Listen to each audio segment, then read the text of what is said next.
વિદ્યાર્થી મિત્રો, હવે ધ્યાન આપજો. આપણે ચેપ્ટર નંબર 4 શું હતું નિશ્ચય આપણે અત્યારે પૂર્ણ કરીએ છીએ. એમાં શું બાકી છે મને ધ્યાન છે, ચેનલ ઉપર પછી ચલાવીશું. છેલ્લે જે આપણે પ્રકીર્ણન ઉદાહરણો જે શબ્દ આવે છે, પ્રકીર્ણન કે મહત્વના ઉદાહરણો એવો શબ્દ છે, આપણે એ બાકી રાખ્યા છે અને ઉદાહરણો બાકી રાખ્યા છે. એ પછી ચેનલ ઉપર લેવાશે, કારણ કે દરેકને અમુકને વિકલનની ગણતરી છે, તો વિકલન લઈએ છીએ પહેલા. વિકલન લેતા પહેલા ચેપ્ટર નંબર 5 છે સાતત્ય અને વિકલનીયતા. કયું છે? સાતત્ય અને વિકલનીયતા. આ ચેપ્ટર ચાલુ કરીએ છીએ. હવે એના માટે સૌથી પહેલા એના સૂત્રો આપણે શીખવા પડશે. સૂત્રો શીખતા વખતે એના ઉદાહરણ સહિત સૂત્રો ધ્યાન આપજો. સૂત્રો આવડશે, દાખલા એકદમ ઈઝી પડશે. પહેલા સંપૂર્ણ જે વિકલનના દાખલા છે એ લઈશું, પછી સાતત્યના દાખલા આવશે. એટલે 1 થી 20 ઉદાહરણ અને એના પહેલાનું સ્વાધ્યાય જતું રહેશે. 21માં ઉદાહરણથી આપણે ચાલુ કરીશું. ધ્યાન આપજો. તો હવે આપણે શું કરીએ છીએ? પહેલું સૂત્ર શું છે? તો વિકલન ડિફરન્શિએશન કહેવામાં આવે છે. ધ્યાન આપજો, અંગ્રેજી શબ્દ છે. તો વિકલન કોનું લેવું છે? તો અચળ પદ. હવે આગળ વિકલન કરવું છે એટલે d/dx ગમે તે કોકની સાપેક્ષે કરવું પડે. અહીંયા જે અક્ષર હોય, x હોય તો x ની સાપેક્ષે કહેવાય, y હોય તો y ની સાપેક્ષ કહેવાય, t હોય તો t ની સાપેક્ષ કહેવાય, અને એની સાપેક્ષ જેની સાપેક્ષ કરીએ એનું વિકલન 1 થાય. શું થાય? 1. મગજમાં યાદ રાખવું, તમારે ફિઝિક્સમાં ખૂબ ઉપયોગ આવે છે. d/d અહીંયા t લખ્યો હોય, t ની સાપેક્ષે t નું વિકલન 1 થાય. તો અચળ પદનું વિકલન શું થાય? 0. પહેલો પ્રશ્ન એ તો અચળ પદ કયા? તો હજી ફરતી કહી દઉં, ધ્યાન રાખજો. આ 1 2 ગમે તે આ બધા અક્ષરો, 1/2, 1/3, 5/4, -3/2 બધા જ -1/1 હોય, +5/4 હોય. આ બધા જ અચળ પદ કહેવાય. બરાબર? પછી અહીંયા જે અક્ષર લખ્યો હોય એના સિવાયના બધા જ પદ અચળ પદ કહેવાય. ધારો કે આપણે dy/dx કરીએ તો આનું વિકલન શું થાય? તો 1. અને આનું વિકલન y નું કરવું પડે, dy/dx. સમજો. હવે એ જ રીતે dp/dt છે તો t નું વિકલન શું થાય? 1. અને આ p નું વિકલન શું થાય? તો dp/dt. આ વસ્તુ વધારે કોન્સેપ્ટ ક્લિયર કરજો મગજમાં, ફિઝિક્સમાં વધુ ઉપયોગી આ થશે. કોની સાપેક્ષે છે? ધારો કે dp/da કીધું તો આ a ને વિકલન 1 અને આનું p નું dp/da. બરાબર? બાકીના અક્ષરોનું અચળ પદ ગણવાના. સમજી ગયા? આવા અચળ પદ કોના? જે લખ્યા હોય આવી રીતે, આ બે અક્ષર સિવાયના બાકીના બધા જ અચળ પદ. આ બે અક્ષર સિવાયના બાકીના બે જે બધું આપ્યા હોય એબીસીડીના બધા જ અચળ પદ. એક તો અક્ષરો બધા અચળ પદ, બરાબર? અંક જે આપ્યા બિલોંગ્સ ટુ આર વાળા, બિલોંગ્સ ટુ આર એટલે વાસ્તવિક સંખ્યા બધી, અને એબીસીડીના અક્ષર. કયા અક્ષરો? આ બે અક્ષરો સિવાયના. આ અક્ષરનું એક થાય અને આ જે y હોય આ અક્ષરનું એક થાય, અને આ y નું જે બી સાપેક્ષે કીધું હોય એ વિકલન બતાવવું પડે. સમજી ગયા છો? અચળ પદનું વિકલન દરેક છે. બીજા નંબરનું સૂત્ર આપણે લઈએ છીએ. ધ્યાન આપજો અહીંયા ભેગા d/dx. આપણે મોટા ભાગે x ની સાપેક્ષે હાલ શીખીએ છીએ. x ની n ઘાત. તો એનું શું થશે? તો આવું થશે. ઘાત આગળ આવે, તમે લગભગ ફિઝિક્સમાં ભણેલા છે અને આપણે આગલા સેમેસ્ટરમાં એટલે 11માં આપણે ભણેલા છે. ઘાત આગળ આવે અને x ની એક ઘાત ઓછી થશે. ભણી ગયા? હવે આનો એક g ને લગતું સૂત્ર છે. g માટેનું સ્પેશિયલ હું તમને અલગ શીખવાડું છું. તો g ના દાખલાઓ ગણવા હોય એ વખતે આ સૂત્રો કેવી રીતના સ્વરૂપમાં આવે છે? તો આવું સ્વરૂપ આપ્યું છે.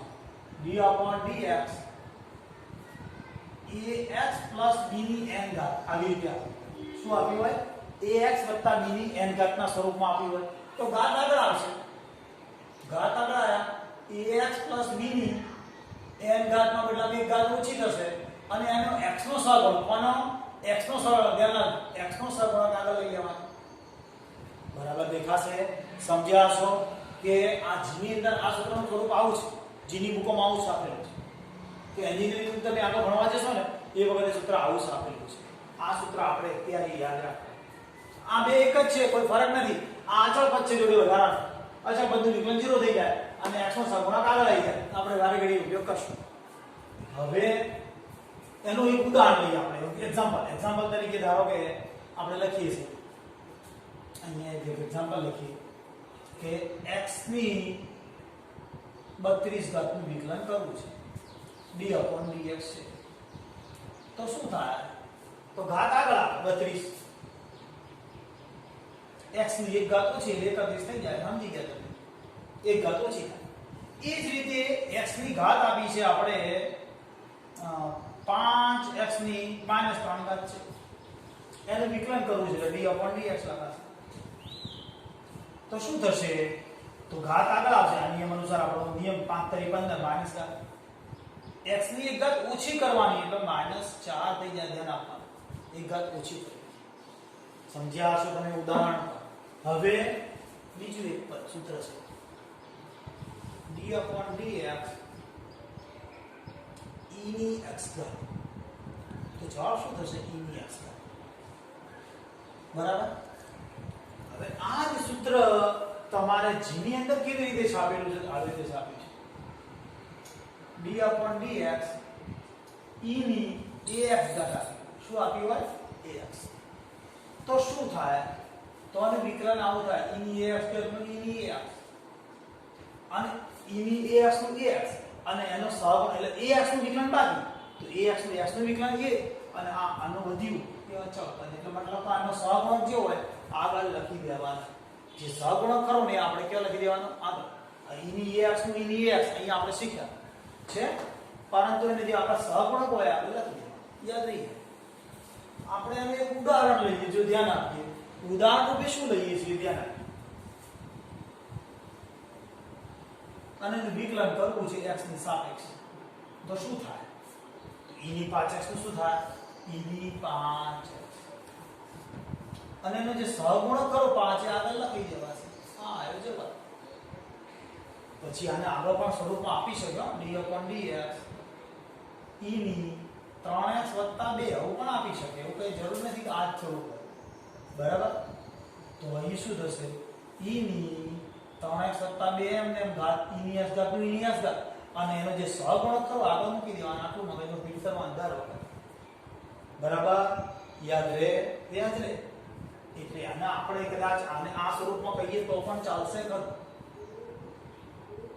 તમારે આગળ આવી શકે આ દાખલા આપણે. હવે બીજું કોનું વિકલન કરવાનું છે આપણે? તો d/dx આપણે ઉદાહરણ શીખી લીધું. ધ્યાન d/dx આપણે x ની સાપેક્ષે કરીએ a ની x ઘાત અને a ની x ઘાત. એનું શું થશે? તો a ની x ઘાત અને જોડે log a. આધારમાં e છે. ધ્યાન આપજો. log ના આધારમાં આપણે 10 કહીએ છીએ ને, પણ આના આધારમાં e છે. ધ્યાન આપજો. બરાબર. શું છે? e ની x ઘાત અને e ની x ઘાત અને log a બોલાય છે આધારમાં e. બરાબર. log a Aadhaar e. ઘણીવાર નથી લખતા, મોટા ભાગે આમને લખવામાં આવે. હવે આ સ્વરૂપનું એક ઉદાહરણ લઈએ. ધારો કે આપણે 2 ની x ઘાત છે. બરાબર. એટલે મતલબ શું થયો? કે અહીંયા ABCD ના અક્ષર છે. ધ્યાન આપજો. અહીંયા શું આવે છે? કોઈ ABCD ના અક્ષર નથી. અહીંયા ABCD નો અક્ષર છે. અહીંયા શું છે? તો belongs to r છે. શું છે? belongs to r ની સંખ્યાઓ છે. તો e ની x ઘાતનું વિકલન કરવું છે મારે. તો શું થશે અહીંયા? તો અહીંયા આપણે 2 ની x ઘાત તો 2 ની x ઘાત થાય. આપણે સૂત્ર પ્રમાણે 2 ની x ઘાત log a એટલે કે log a એટલે કે આપણો e ની જગ્યાએ 2 છે તો 2 અને આધારમાં e. એ જ રીતે આપણે d/dx 5 ની x ઘાત આવી. તો શું થાય? 5 ની x ઘાત અને log કેટલા આવશે? 5. સમજ્યા છો ઉદાહરણથી? આ દાખલો આપણે ગણે છે. ધ્યાન આપતા રહેજો. હવે દાખલાનું એક બીજું વિકલન છે. કયું છે? તો d/dx log x. શું છે? log x. તો log x નું વિકલન શું થાય? તો 1/x. શું થશે? log x નું શું થશે?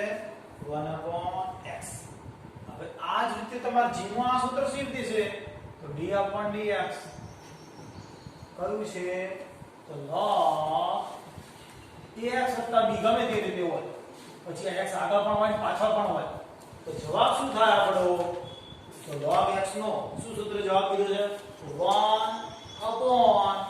1/1 મૂકી દેવાનું ax + b હવાનું વિકલન બાકી કોનું વિકલન બાકી અંદરના તો અંદરના વિકલનમાં આનું x નું ax છે એનું થશે એ આવશે એનો સહગુણક ઉપર આવી જશે બરાબર અને આ ચાલો બધું 0 તમે સમજી શકો હવે આપણે આનું ઉદાહરણ શીખીએ બરાબર ને ઉદાહરણ થોડું શીખશું શું છે આનું ઉદાહરણ તો જોઈએ આપણે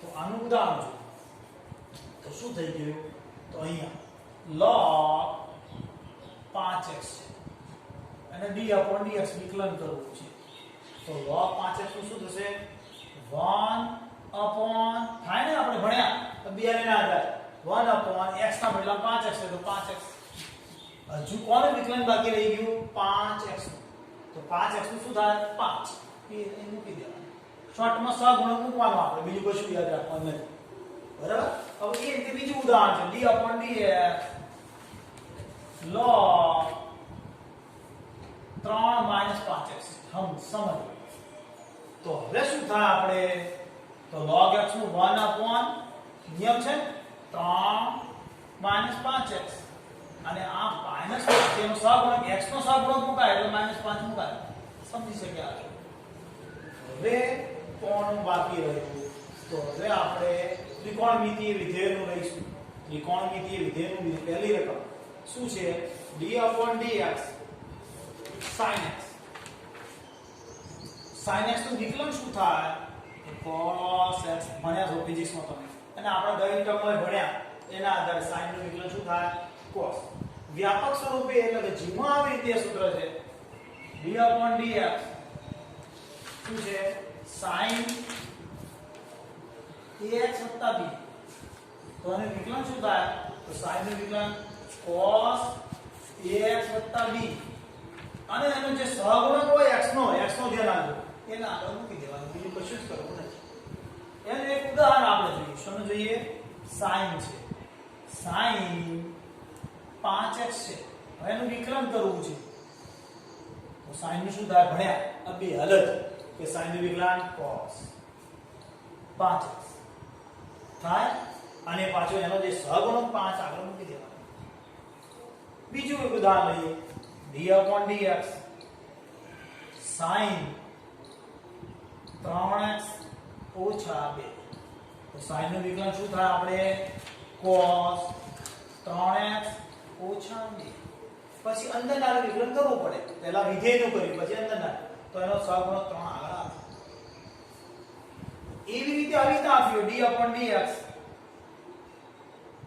sin 3x² - 1 તો શું થાય તો sin નું શું થાય cos 3x² - 1 પછી અંદરનાનું વિકલન કરવું પડે એટલે અંદરનાનું આ ઘાતની રીતે 3 * 6 અને x આ ધ્યાન આપજો જેમ ઉદાહરણ વધારે લઈશું એમ ખબર વધારે પડશે હવે sin પછી આ ઉદાહરણ પછી પાછું ધ્યાન આપજો હવે sin પછી કોનું વિકલન લઈશું આપણે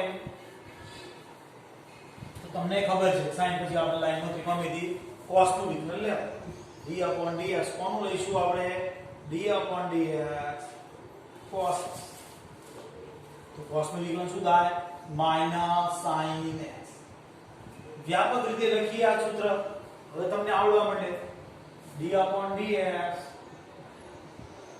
cos ax + b બરાબર તો શું થશે સહગુણક આગળ લખાશે sin નું વિકલન cos નું વિકલન -sin માઈનસ સહગુણક એ માઈનસ અને sin ax + હવે આયા આપણે કયું આયા છીએ d/dx tan x નું વિકલન શું થાય બરાબર તો sec² x તમે સમજી શકો છો બરાબર હવે આટલું એના સૂત્રો તમે ધ્યાન નથી લો, પછી આપણે આગળ લઈએ. હવે આપણે સૂત્ર tan પછી કયું લઈશું? tan પછી તમને ખબર પડે cot નું લેવાનું છે. કયું લઈશું? cot x. d/dx cot x. cot x નું શું થાય? તો minus cos x square x. મગજમાં પાકું કરજો હો. tan x નું જેમ tan x નું sec સ્ક્વેર x થયું, cot x નું minus cos x square x. કેવી રીતે યાદ રહેશે ખબર છે? સૂત્ર જે આપણે 1 tan સ્ક્વેર બરાબર sec સ્ક્વેર, 1 cot સ્ક્વેર બરાબર cos x સ્ક્વેર, એ સૂત્રોના આધારે. હવે d/dx sec x. તો sec x નું શું થશે? sec x tan x. હવે d/dx cosec x. તો શું થશે? માઈનસ cosec x અને cot x. બરાબર? સૂત્રો તમે ધ્યાનપૂર્વક લખીને તૈયાર કરી નાખજો. અમુક જણને મેં રેગ્યુલરમાં તૈયાર કરાયા છે, પણ જે લોકો નવેસરથી ચેનલ સાથે જોડાય છે તો સૂત્રો લખીને તૈયાર કરજો. હવે એનો પ્રેક્ટિકલ શું ઉપયોગ છે આપણે શીખી લઈએ. જો પ્રેક્ટિકલ ઉપયોગ શીખીએ તો એનું ઉદાહરણ નંબર 21 થી સ્ટાર્ટ થાય. એટલે ઉદાહરણ નંબર 21 લઈએ. પહેલું ઉદાહરણ નંબર 21 સાતત્યનું બાકી છે. જેના આપણે વિકલનીયતા છે એના વિકલનના સૂત્રો લઈએ. આવી રકમ આપી છે ઉદાહરણ નંબર 21. તો શું આપ્યું છે આપણને? fx બરાબર શું છે? sin x square. ધ્યાન આપજો, આવી રીતે sin x સ્ક્વેર. આ જ રકમ આવી રીતે હોઈ શકે. ધ્યાન આપજો, fx બરાબર sin સ્ક્વેર x. તો બંનેની રીત જુદી જુદી છે લખવાની. ધ્યાન આપજો. વિકલન કેવી રીતે એક તો દર્શાવવાની રીત શીખવાડી દઈએ. fx આપ્યું હોય તો f' x થશે. એનું વિકલન શું થશે? f' x. ખાલી y આપ્યું હોય તો એનું y' પણ થાય. પછી y હોય તો y1 પણ કરી શકાય. અને y હોય તો dy/dx વિકલન કરવાનું છે. આપણી જે સાપેક્ષ x ની સાપેક્ષ છે. સમજો, અહીંયા આવી fx કરી રકમ આપી હોય તો ડેશ કરી લખી દેવાની. y આપી હોય તો y' કરી લખવાનું. y હોય તો y1 કહેવાય પહેલું વિકલન, અને y હોય તો dy/dx પણ કરી શકાય. આપણે fx ના સ્વરૂપમાં છે તો શું કરીએ? આનું વિકલન શું થશે? તો f' x. fx આપી છે એટલે f' x. px આપી હોય તો p' x. હવે પહેલું જ વિધેય છે sin. શું છે વિધેય? તો sin નું વિકલન શું થાય? cos. તો આપણે cos કર્યા, cos x નો સ્ક્વેર. પછી કોનું બાકી રહી ગયું? તો આ અંદરના ભાગનું બાકી રહી ગયું x સ્ક્વેર નું. તો d/dx આની કિંમત બાકી રહી ગઈ x સ્ક્વેર. તો હવે શું થશે? આ cos સ્ક્વેર x એમને આનું વિકલન 2x થાય ઘાતના આધારે, x ની n ઘાતના આધારે. x ની n ઘાત કહેવાય ને, તો 2x થશે. તો છેલ્લો જવાબ શું લખાય? આવી રીતે 2x cos સ્ક્વેર. બરાબર છે? સમજ્યા છો? એ જ રીતે જો આવી રીતે સ્વરૂપમાં આપ્યું શું થાય? તો પેલા ઘાત છે, વિધેયની ઘાત છે. f' x બરાબર તો ઘાત આગળ આવે, એક ઘાત ઓછી થાય એટલે sin ની x. બે ઘાતમાં એક ઘાત ઓછી થઈ. હવે અંદરનાનું વિધેયનું d/dx sin x નું બાકી રહ્યું. તો શું થયું? 2 sin x અને sin નું વિકલન cos x. અને sin 2x પણ થઈ શકે. સમજો બરાબર. વર્ગ કઈ જગ્યાએ છે, બહુ આધારિત છે, એ સમજાવવા માટે મેં ચોપડીનું ઉદાહરણ 21 નું આટલું જ છે. પણ અમે વધારાનું ઉદાહરણ શીખવાડ્યું છે કે આ sin આપણે ચોપડી ઉદાહરણમાં આવું છે fx બરાબર sin x નો સ્ક્વેર. તો sin નું વિકલન cos કરી, પાછળનો ભાગ એમને એમ. હવે આ x સ્ક્વેર નું બાકી રહી ગયું છે, x સ્ક્વેર નું 2x આગળ લખ્યા. પણ જો sin ના ઉપર વર્ગ આપ્યો હોય, ઘન આપ્યો હોય, 4 ઘાત આપ્યો હોય, તો પહેલા ઘાતનું થયું એટલે ઘાત આગળ આવી. નિયમ x ની n ઘાત દીધી.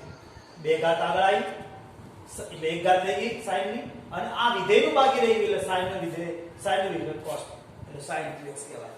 બરાબર? સમજ્યા છો? તો હવે આપણે ઉદાહરણ નંબર 22 તરફ જઈએ. ઉદાહરણ નંબર 22 શું છે જરા જોઈ લઈએ. ઉદાહરણ નંબર 22.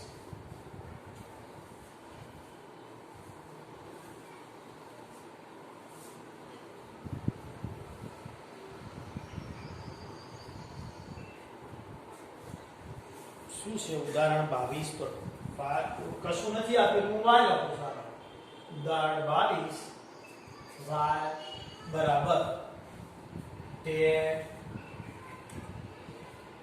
2x + 3 આવી રકમ છે.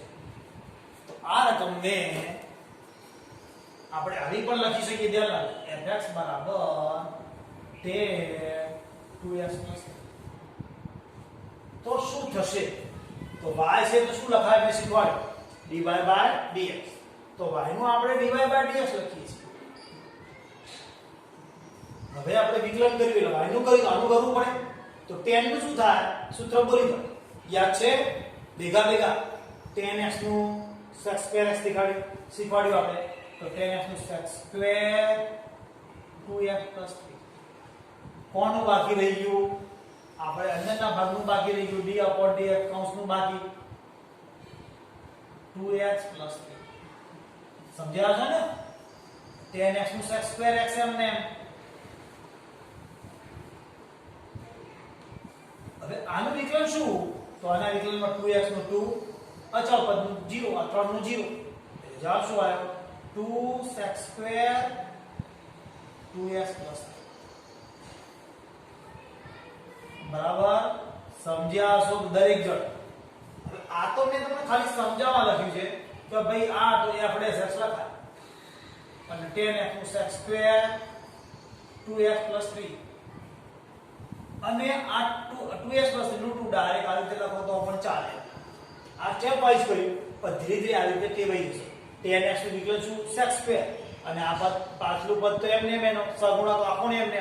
હવે અંદરનું વિકલન તો 2 આવી ગયો, x નો સહગુણક લખવા. સમજતા રહેજો બરાબર વિકલન.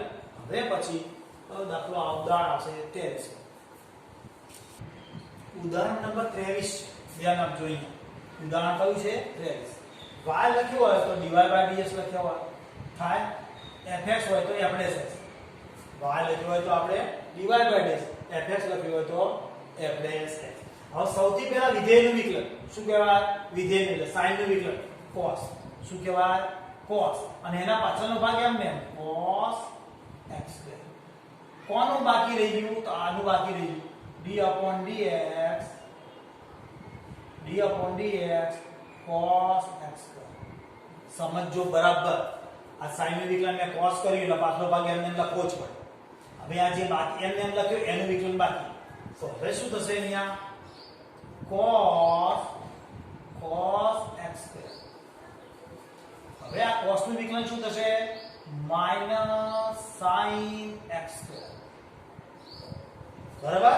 જેવી રીતે આ sin આ cos નું sin કર્યું, cos નું sin નું cos કર્યું, આ sin નું વિકલન શું કર્યું આપણે? cos. એ જ રીતે આ cos નું શું કરશું?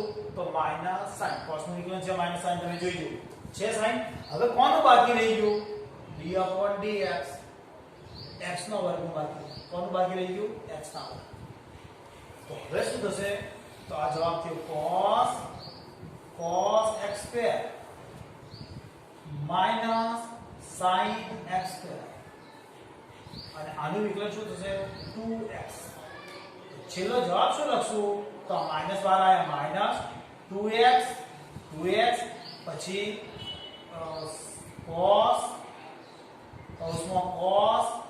x² અને sin x². આ તમે જવાબ જોઈ શકો છો. તમે જાતે જવાબ ધીરે ધીરે ટેવ પાડજો. આનું હું ડાયરેક્ટ શીખવાડું છું, ધ્યાન આપજો. y બરાબર sin જોડે cos x². ધ્યાન આપજો, મેં લાઈન સર કર્યું છે. sin નું વિકલન cos કર્યું, હવે આ કૌંસનું બાકી રહ્યું. હવે બીજી વખત આગળનો ભાગ એમને આ cos નું -sin, બાકી કોનું રહી ગયું? x² નું. x² નું 2x. છેલ્લે જવાબ લખ્યો. આને સોપાનનો નિયમ કહેવાય. શું કહેવાય છે? સાંકળનો નિયમ. એટલે એક પછી એક વસ્તુનું વિકલન થઈ જાય.